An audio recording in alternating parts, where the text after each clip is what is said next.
Hi, everyone, and welcome to Gruff Talk, where each week we take a deep dive into all the ways we can feel better, look better, live better, and age better. I'm your host, Barbara Hannah Grufferman. So yesterday I did a thing. I ran the New York City Marathon, and it was really, really hard. I've done it before. In fact, this was my 15th marathon overall, and I think my 11th New York City Marathon, and all since turning 50. So I knew what I was getting into because not only have I run it before, but a big part of my training during the months leading up to the marathon called for training runs on parts of the actual course. So I know how darn hilly this marathon course really is. But what I and the 50,000 other runners who participated in the marathon didn't expect was the high humidity and the mid-70s temperatures. It was really, really hard. And I started to feel a bit dizzy and unsteady around mile 4. So I slowed down my pace a lot. And I kept to that slower pace for the rest of the race. So did a heck of a lot of other people, because almost everyone I know, all of my running friends, ran the race between like 30 minutes and a full hour slower than their usual marathon pace. That's crazy. That's really crazy. So I decided early on in the race that a time goal was just out the window. It was just no longer an option. And instead, the goal was to just enjoy myself and finish really, really strong so I could celebrate with my friends and family after the marathon was over. So lucky for me, one of the members of the Bone Health and Osteoporosis Foundation Be Bone Strong team, it's a group of us who ran the marathon to raise awareness of the importance of bone health for life, tapped me on the shoulder at about mile 3 and said, "Hey, Barbara, let's do this." So we ran the rest of the marathon, another 23.2 miles together, talking about politics, friendship, music, especially music from the 60s, and of course, running. So this episode of Gruff Talk, it's a really fun one for me. It's just a fun chat between two women who just a day ago ran the New York City Marathon together and are feeling pretty darn good about themselves. So let me tell you about Mary Newell. So Mary Newell is a 72-year-old, mostly retired clinical psychologist living in New Haven, Connecticut. She told me that she kind of viewed herself as the nerdy kid who was the last chosen for teams. I can so relate to that. As I tell her in the episode, it's like, when it came time to choosing the people for the teams, for volleyball and whatnot, I would say, no eye contact. Don't make eye contact, because I did not want to be chosen. Like me, she wasn't good at all at athletics or anything like that, anything sportive. And so she didn't even try. But anyway, she'll tell you the story of how running entered her life, why it entered her life, and how she decided to run her first marathon. Everyone's first marathon always has a backstory. Mine was, you've heard this all before, I was just postmenopausal. I had gained weight. I was 50. I was feeling just awful about myself and didn't know where I fit in the world anymore. And anyway, the New York City Marathon does go right past our apartments, about mile 17 and a half. We always know someone who runs in the marathon holding up a sign. And so on that fateful day when I was 50, my daughter was holding up a sign for a teacher, but then she turned to me and said, "I want to hold up a sign that says, 'Go, Mom, go.'" And that was all I needed to hear. So the next day, I bought myself a pair of running shoes and Jeff Galloway's book on training for and running a marathon called You Can Do It. What a great title. And the rest is history. So, yesterday I ran marathon number 15, and I am not slowing down. In fact, I'm just getting started. So, right after this short break, we're going to have Mary Newell join for a nice chat about the New York City Marathon. Stay tuned.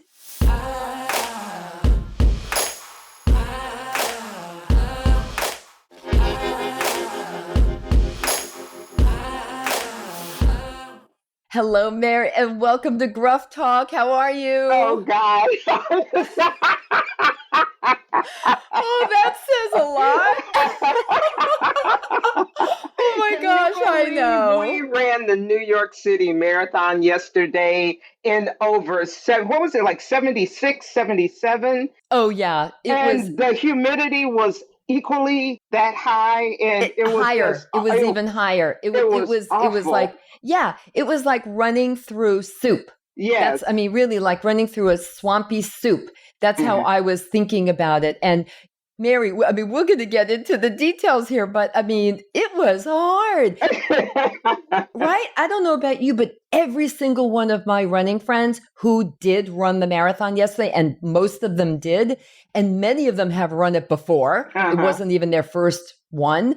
They all ran about 45 minutes to an hour slower than their previous, years. Yeah, everybody I know ran slower. I mean, it was just, and remember when we were going up the 59th Street Bridge, and they commented on this in the New York Times article this morning, because we started at 11:30, so we started in the heat, and it just got hotter as we never had the cool period. And as we were No. going up the 59th Street Bridge, everybody was walking, and remember we talked about nobody's even trying to run Nobody, this nobody, bridge. nobody. And in fact, what was so funny, and I was telling my family this just this morning, at some parts of the course after that, when we were running, because we Uh-huh.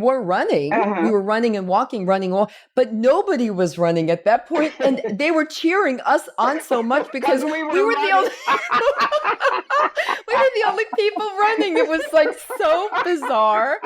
I will look back at this day yesterday and say, okay, that was the first for me. And I don't think I ever want to repeat it. I didn't really think it was ideal, but we also had a lot of fun. Yeah. Okay, Mary, but before we talk about the actual marathon, which we are actually already started to do, that happened yesterday, let's do a little warm up about the day after marathon. Let's do a check in, right? Yeah. So, first, how do you feel? I feel really good. And as you know, once I crossed the finish line, my legs gave out. And so now I know it's Mhm. dehydration. And yes, you warned me that I should be drinking more water along the course. And I didn't. I tend to sip and douse. But in that heat and humidity, that wasn't enough. But I made it across the finish line and my legs got weak. And so that volunteer was saying, "Are you okay?" And I go, "Yeah." And But he were said, you? he says, "You don't look okay." But I said, "I got to get my medal." I was going towards the medals, and it's like, I got to get my medal. And he says, "You don't need to get your medal right now. I don't think you're okay." And so I just said, "I need my medal." So he walked me to get my medal, and then he says, "Now we're going into the medical tent." And Yeah. so I didn't Yeah. fight it. And everyone, just so in case you're wondering, where was Barbara during all this? Because, I did say that we did run it together. We crossed the finish line more or less together, along with a few other people that we picked up along the way on the course toward the end, right? Hmm. And I was taking some photos with them, and all of a sudden I turned around, "Where's Mary? Where's Mary?" And there she was, really just had fallen into the arms of this very nice looking stranger. Which made it Turned out to easier. be a medical guy. Well, anyway, we're laughing now. Of course, we're Yeah. laughing now because she's totally okay. But at the time, I was, oh my goodness, what is going on? And yeah, as it turned out, you were taken to the medical tent, and they did take very good care of you, and you were Oh, those guys were dehydrated. so nice. They were all so nice They to were me. so Yeah, nice. yeah. They were so nice. Hmm. But then you did learn a lesson. You Right. learned a lesson. It's I got like to you drink, really, really not can't. sip, drink. Yeah. Yeah. And more Yeah. often. Yeah. I Yeah. was sipping. Well, luckily, I did bring my water bottle with me, so I was able to refill it. You know what, everyone? This is the craziest thing. We still can't believe it. But I would say, Mary, what was it? Mile 9, 10, 11, Yeah, 12, up like there that where whole, you really need water. when you really need water, they ran out of cups for the Gatorade and the water. I had my water bottle with me, so I just got it refilled. Mary did not. So this definitely contributed to her issue last night with becoming dehydrated and really almost fainting. But I have friends who had to hold their hands together and Right. cup the water. Or they would pour it down your throat. If you threw your head back, they Oh would my do that gosh. for, I mean, Yeah. that's what they were doing. And that was like how many, 3 or 4 stations were That's like yeah. that. Oh yeah. Three or Yeah. four say anyway, that was really crazy. Let's get back to post marathon Yeah. day because we did do it yesterday. Uh-huh. Today was a bit of a tough day. It always is, especially going downstairs Yeah. because this everyone, if you have never run the New York City Marathon or don't know anyone who has, who's told you about it, it is very, very hilly. It is a hard course to begin with. And to add the Absolutely. heat and humidity makes it really, really, really hard. But what's hard on the legs is that there's a lot of hills because there are 5 bridges. You have to go up the bridge, right? And Hmm. other hills. And that really can make your upper thighs feel it the Yeah. next day. So I'm feeling it today. All right, Mary, what did you have for breakfast today? Well, for breakfast, I had an omelet, my 3 egg omelet and potatoes and toast. But before I had breakfast, I went for a recovery run, which is what I always do on marathon, the day after marathon. Somebody told me this years ago when I started running that the best thing for recovery after a marathon was to do a 3 mile run. It didn't matter how slow, but it had to be a running motion. And I've done that for years. And you start out, I'm not sure I look like, what's wrong with that woman? But as you run, you can feel yourself loosening up. And I Mm-hmm. always feel better. And then going to the finish, because I always stay in Midtown, running up to the finish of the marathon and coming I back, saw the and photos yeah, it today on was, Facebook. yeah, 3.2 miles from my hotel to the finish and back. Mm-hmm. My legs are heavy, but they're Yeah. not aching. So then I came back and showered and went and met the friend for breakfast and had that. Then came back to New Haven, took the train back, had my Epsom salt soak, and I did a 20-minute stretch, a Peloton stretch.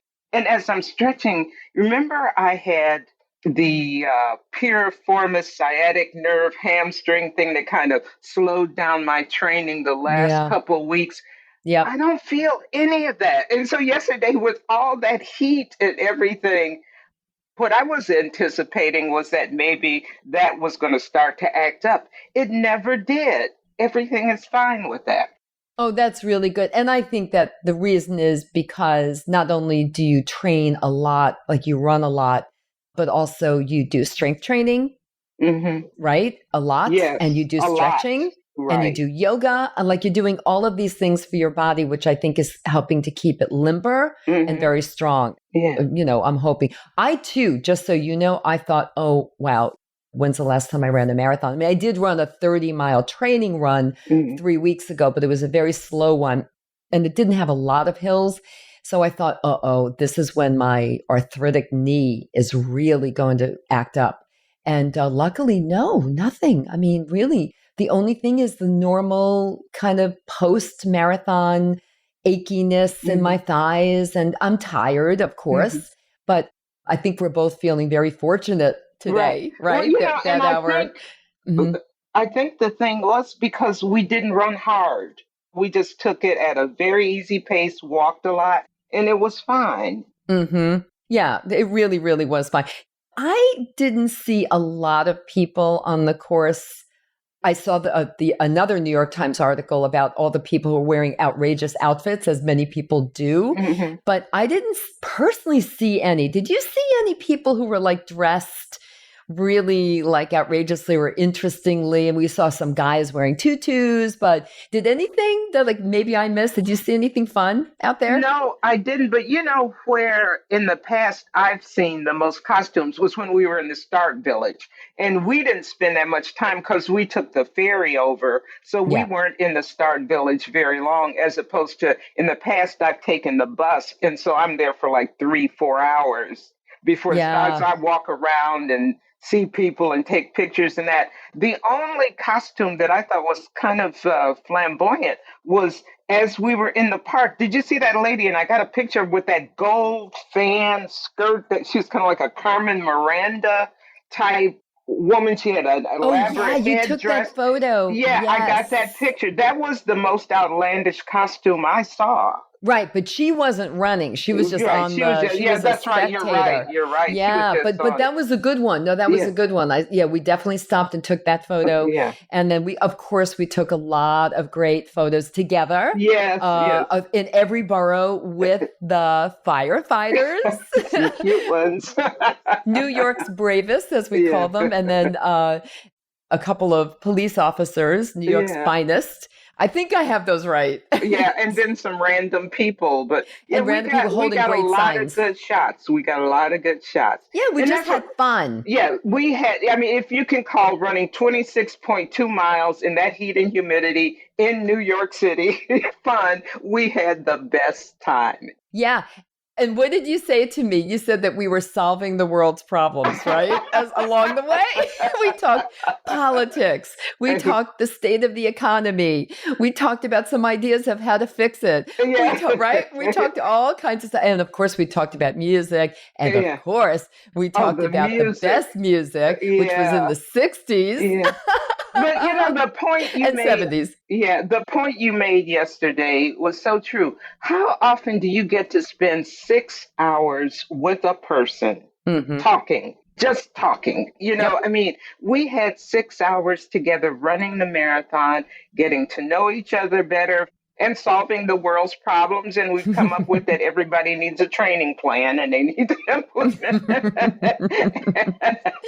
Focus on your own growth and everything will take care of itself.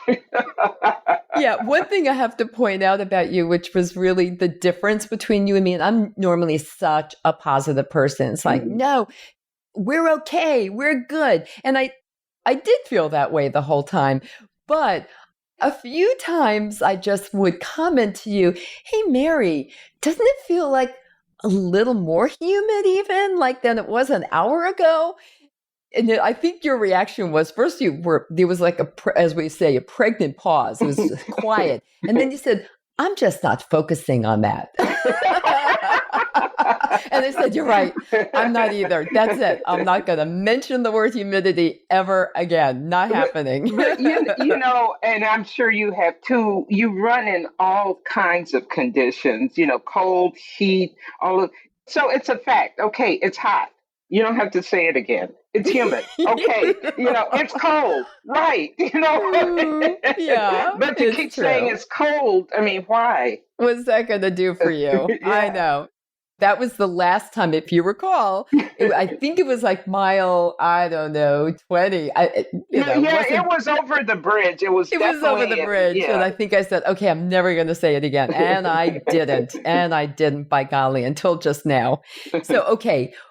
I could go on and on about yesterday. I had fun. It was hard. It was so great seeing people that you knew along the course. Mm-hmm. Oh my gosh, I think, Mary, that you were the most popular person on the course. You knew so many people.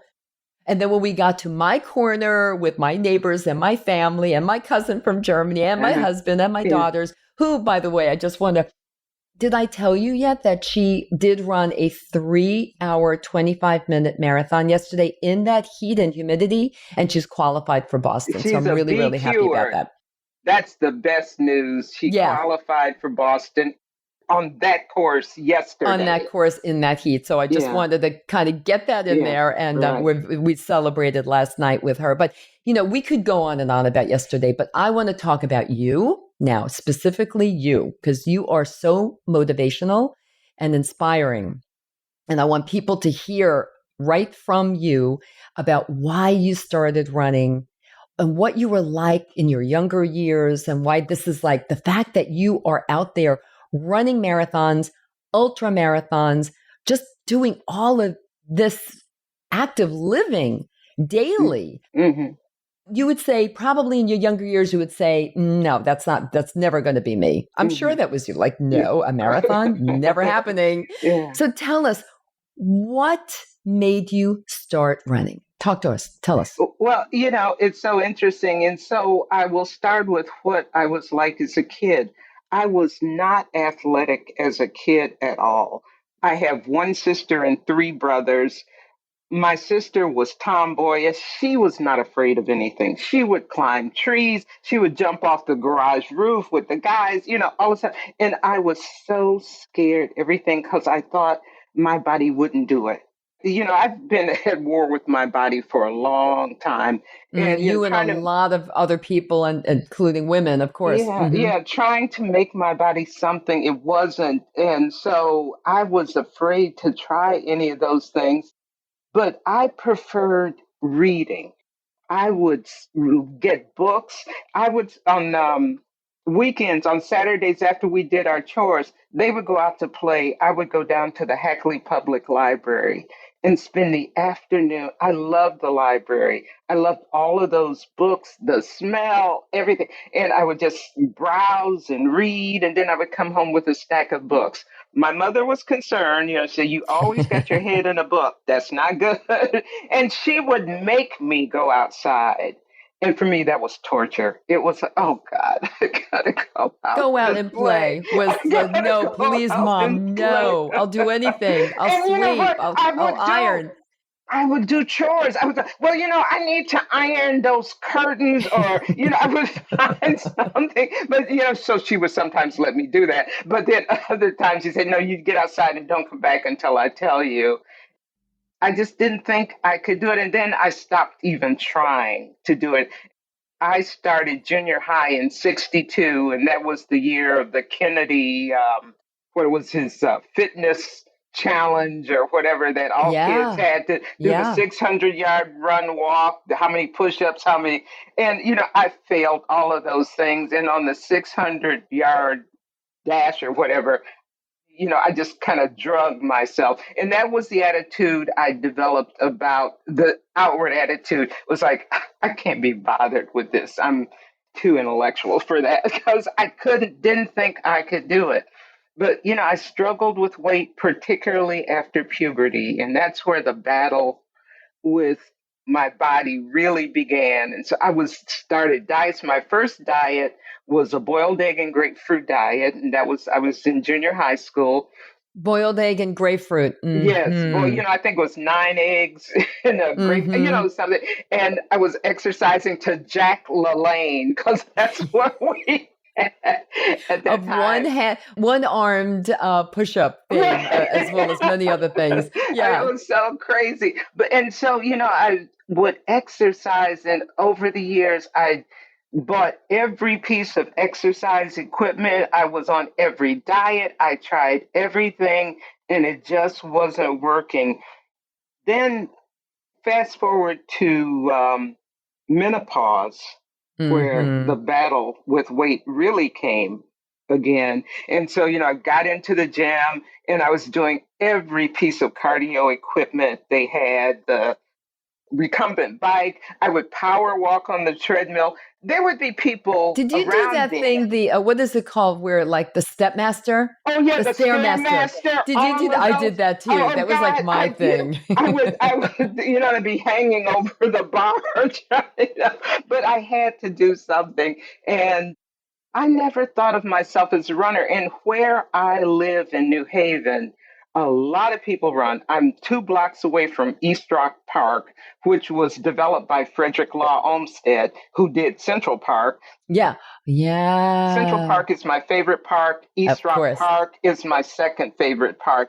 And all that, I used to drive people to the top of East Rock Park so they could get the view, because you get a panoramic view of the harbor and everything. And I remember a friend coming to visit, and I was talking, we got to go up because there's a monument on top. And so I was getting ready to get in the car. She says, well, can't we walk? And I go like, no. It's like, I'm not walking up there. Now I run up to the top regularly That's and back. I amazing. mean, it's so amazing. Tell us, when did that transition happen? What happened that made you say, you know what?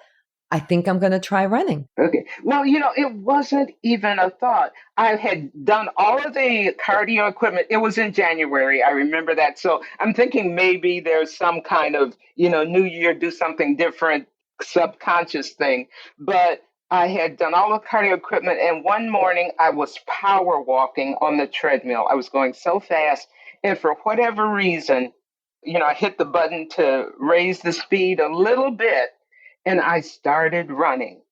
And, it was like the first I was, I'm running. I'm running. Then it's like, oh my God, who's looking at me? Can anybody see me? Because and that was it. I was embarrassed to let anybody see me even looking like I was trying to be athletic. I mean, I would do the weights and that, but something like running, you're not going to let anybody see you run. Isn't that is so Yeah. interesting. But, Wow. then I realized as I'm running that first time, I really liked it and I could do it. And, so I ran, I think I maybe had 15 more minutes on the treadmill. I ran out my time. And, I went home feeling different about running. The next day, I went back and did, like 15 or 20 minutes again. And I kept doing that. And then one day, a friend of mine at the gym said to me, you ought to think about doing a race. If you run 30 minutes on the treadmill, you can certainly do a 5K. And so I'm thinking, huh, that would be something else to check off because that was my modus operandi before is I would do things just to check them off, knit, crochet, whatever, I did that. And so like I Me could too. do, I learned how to knit too when I was like 50, just to right? kind of let me do it. Check. Yeah, so I can say I did it, right? And so I thought I'll do a 5K and then I can check that off. And then I'm going like, how far is a 5K? I had to look it up. And then I go, 3 miles seemed kind of, because I wasn't thinking about what I was doing on the treadmill. I was running for 30 minutes, but I wasn't paying that much attention. It was just Right, to you're running. distance or Yeah. anything like that. Sure. But so I signed up for the Labor Day road race, and it was some months away, but I'd seen a sign in my cleaners that, was coming. So I signed up for it. And I told everybody. That's the way I commit. I told everybody, mailman, people in the grocery store. Accountability, Yeah, Mary. I That's told exact. all. I do the same thing. Yeah, I I put it have up on to. Facebook or, Right. tell everybody. Same thing. It Yeah, works. it does. It makes me accountable. And, Yeah. my family, and I have to say that as much as I do today, I have had tremendous support from running from the very beginning. When I Hmm. told people that I was going to run a 5K, some people go, "You?" And then they go, Hmm. "Well, okay." It was like, there was sort of they couldn't imagine me doing it, but then it's like if that's what you want to do, go ahead and do it. And so Hmm. my family, friends, coworkers, everybody was so supportive of me doing that. So I trained, but I never ran outside. I trained for that first 5K on the treadmill. And I got to the start of the race that morning and I had this thought, what if I have lost my mind? What if I start running? I had my little bib, and, what if I start running and I just keep going or start wandering around? New Haven had a few characters who, back 30 years ago, and I could see myself, literally, I could see myself. She went to a race and she got off the course and she never found her way back. But I That's a funny was. thing to be thinking as you're starting the very first race of your Because life. I did, but I Wow. thought, but that's how crazy the idea seemed to me that I, Mary Newell, was entering a race. Okay, question. How old were you when you did that Okay, first so race? I started running in January of 2006. I was 55. The Labor Day road race, Labor Day, I was 56. So I ran my first race at 56. Oh, that is just Yeah, it amazing. was, it But was, I have another question for you. So you did all of this training on the treadmill mhm. exclusively. Yeah. You had never run on the road until that day or Well, sporadically?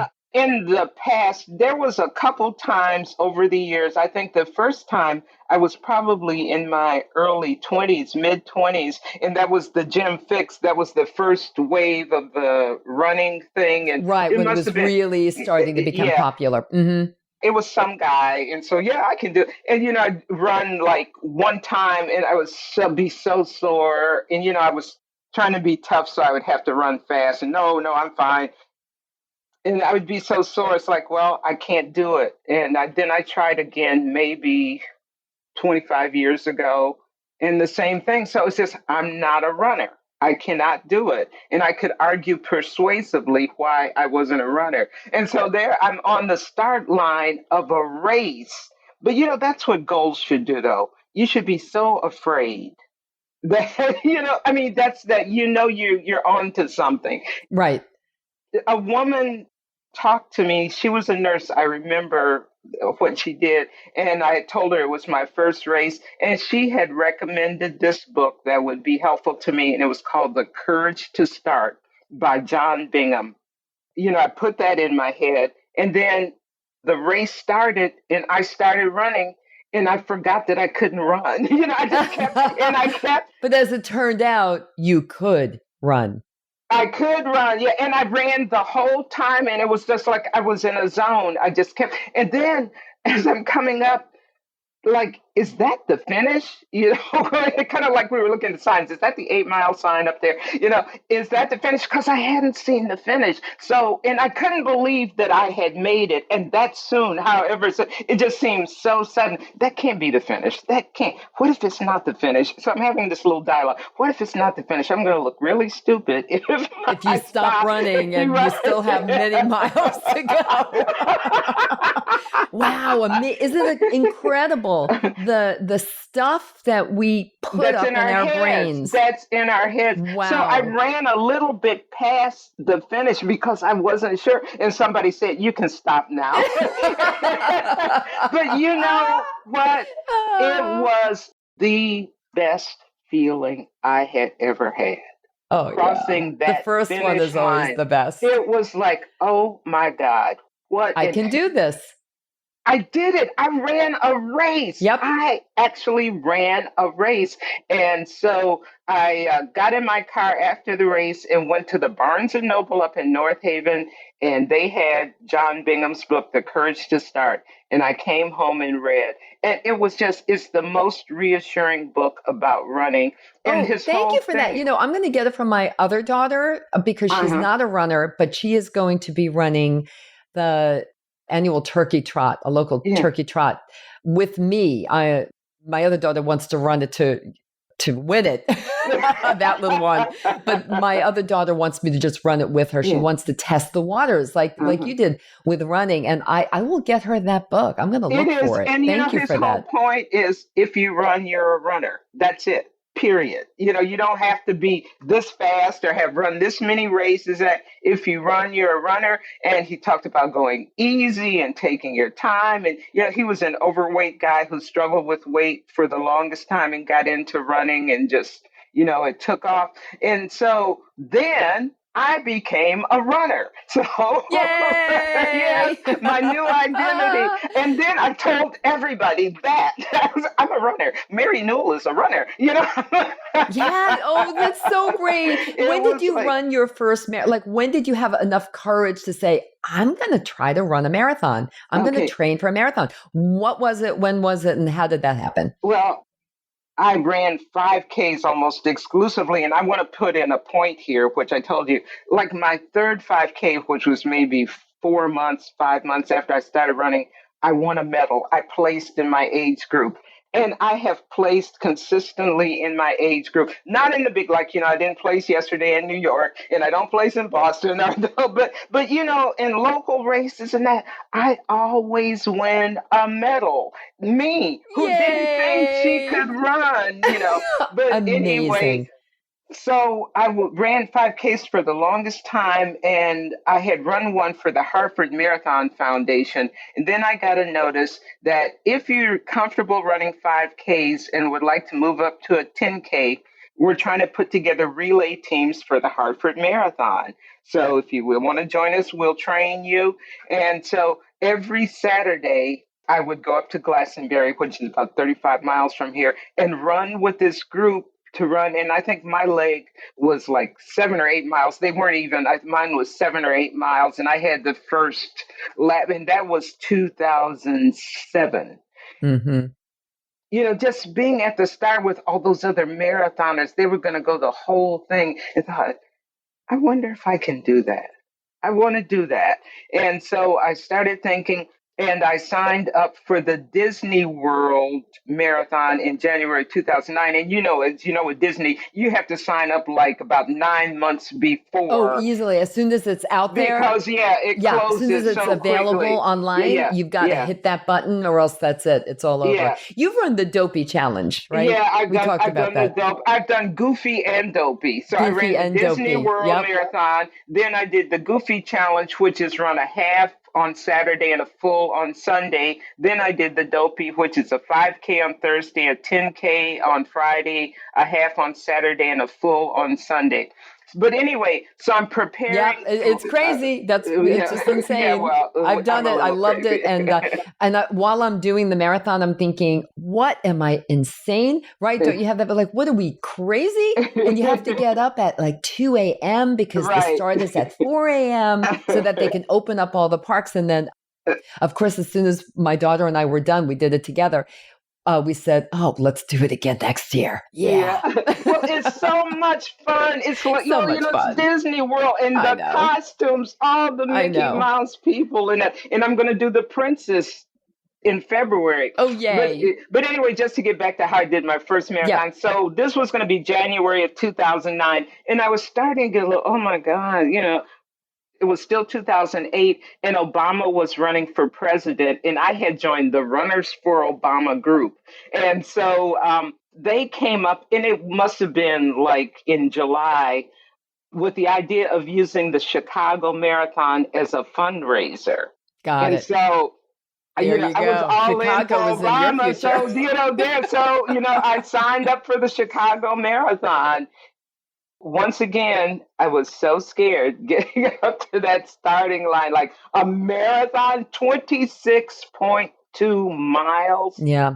Yeah. It's almost like unfathomable, Yeah, to when you think about it. 26.2 Yeah. miles. You think like that's from here to Bridgeport, or that's what, Yeah. you think When you about the think about it in those distances. terms, it's Yeah. crazy. And it is kind of crazy. We are all a little bit crazy, no question about it.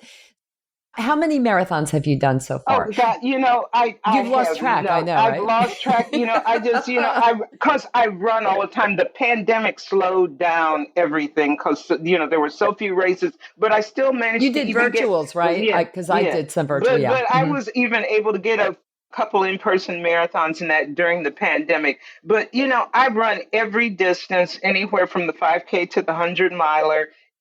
I love running. That's, I still say that. And, I love running even more now than I did when I started. It just Mm-hmm. sort of keeps giving me focus, concentration, Mm-hmm. improvement, challenge, no matter what happens, where the race goes sour, that I have never thought, I'm probably not going to run for another, next year will probably be or, I'm tired of running it. I've never gotten to that point. I No, nor have look I. And I've forward. been running for 15 years. Exactly. I mean, I started 15 years ago. That was my first marathon. I Uh-huh. purposely trained for a marathon. That's how I started running. Hmm. And I see no end in sight. I mean, Yeah. I've already signed up for 3 marathons next year.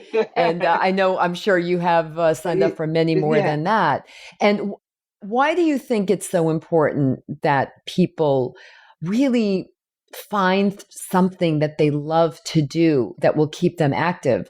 I mean, sure, we encourage people to try running if you've never run before, whatever your age is. There Hmm. are ways that you can get started, Hmm. right? Lots of Right. different programs out Oh, there. there's so many Oh programs, yeah. and walk a half block, run a half block. I mean, there's so Yep. many ways but running isn't for everybody. Mm-mm. But I just find something that stirs you. Find something that well, I wonder if I could do that. Let me try that. Let's see what happens. Because you're still going to learn something, even if you end up deciding this is not for me. You're going to Mm-hmm. learn something about yourself from it. But thank God I stumbled onto running because now I don't have to look anywhere else. I have found my purpose, Your tribe. oh God, Oh yes. yeah, and we saw some of them on the course yesterday. As participants, spectators, And also on the course, people who you've met around the world. Around the world. In South Africa, doing the very, very famous Comrades ultramarathon. Yeah. In Ethiopia. I mean, here's something else about running that people don't really think about when they're thinking about running, is that you can do a destination run, right? Like I would like to do the Tokyo Marathon and see Tokyo. I do too. I want and that of the world marathon majors, that's the last one for me to do. And I will have done all of the marathon majors, but yeah, we should do Tokyo together. But it's I would love to do. I'm planning on doing another marathon with you for sure. Yeah. This was not the first marathon or the last marathon, I should say. It was the first, but it won't be the last. We are running out of time, very unfortunately, because I'm so enjoying talking with you. Even though I spent 6 hours talking with you yesterday, I still have so much I want to talk to you about. But the purpose of this is I really wanted to get people motivated to think about running. I mean, think about it and think about a program. I mean, think about how, Mary started when she was 53. I started when I was 56, sorry. 55. And I'm 55, 72 now. Let's not forget, I am 72. Yep, you are 72. Yeah. And I started at 50 and I'm now 65. And look at us. We are two, what did we call ourselves yesterday? Two badasses. Because we are. But and and that was when we were running past those people with our chest out, looking straight, looking proud. Was that the best feeling? It was the best feeling, and having them, the spectators cheer us on because we were the only two actually running. No, we had a great time. And I also know you've learned your lesson about hydration, so that's good. I will never let you forget this little lesson that we all learned. I'm going to carry hydration from here on. I don't tend to do that, so I will carry it with me. No, I think it's a great idea. So I really wanted everyone to be motivated by you, really inspired by your story. I mean, like so many of us, I too was that kid. I never worked out. I hid when they were doing, choosing the teams for volleyball. Remember that? Oh my gosh. My mantra was don't make eye contact. Right. Don't make eye contact. That was me. That was you. I get it. Just trying to hide. Try to hide. You kind of turn around. You go behind somebody. Oh, yeah, I remember those days. And if the ball rolls past you, let it roll. Don't go running after it. It's so funny. I mean, we could go on and on. I like to also say I never went running. The only running I used to do was when I was a kid was running after the Good Humor truck. And that's it. All right, Mary. Well, what can I say? Until our next marathon, I just want to give you a great big hug through all these wires here. And thank you for spending 6 hours with me yesterday. I enjoyed every second. It was the best. It really was. Yeah, it really was. Yeah. It really was. Thank you, and I will be talking to you soon. Okay. Take care. Bye. Bye. Thanks for tuning in, everyone. If you enjoyed this episode of Gruff Talk, please do 2 things. First, share it with all your friends and family, and subscribe to Gruff Talk wherever you listen to podcasts, including YouTube, so you never miss a single episode. Until next time, remember this: we can't control getting older, but we can control how we do it. Talk to you soon.